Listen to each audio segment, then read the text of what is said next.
తర్వాత వాళ్ళు ఇచ్చినటువంటిది వితండపు వివరణ వలన వాళ్ళు ఇరుక్కున్నారు అనవసరంగా. ఆ రోజే ఒక మామూలు ప్రెస్ మీట్ లో వాస్తవాలను బయట పెట్టినుంటే బాగుండేది. వెంటనే నేను ప్రెస్ మీట్ పెట్టిన వెంటనే 5వ నిమిషానికే ఫేక్ ఫేక్ ఫేక్ ఫేక్ వాళ్ళు ఇష్టం వచ్చినట్టు సరఫరా చేసినారు. ఆ తర్వాత బిఆర్ నాయుడు గారు నెక్స్ట్ డే ఆడికి పోయి నన్ను ఇష్టం వచ్చినట్టు తిట్టాడు. దూషణే కదా, దూషణ తప్ప ఏమన్నా ఉందా?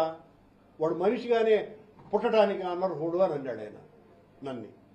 నా గురించి ఏదో చాలా బాగా తెలిసినవాడు మాదిరిగా, వాడు నాస్తికుడు, ఏదో మా ఇంట్లో పుట్టినవాడు మాదిరిగా ఆయన నా మీద మాట్లాడేటువంటి మాటలు ఇవన్నీ కూడా. ఇన్ని కూడా నన్ను ఇంకొకటి కూడా నేను చెప్తున్నా, వెంకటేశ్వర స్వామి అనుగ్రహం లేకపోతే అక్కడ సేవ చేసేటువంటి భాగ్యం ఎవ్వరికీ రాదు అని ప్రపంచమంతా చెప్పేటువంటి మాట కదండి. ఈ విషయంలో మరో అభిప్రాయం మరొకటి లేదు కదా.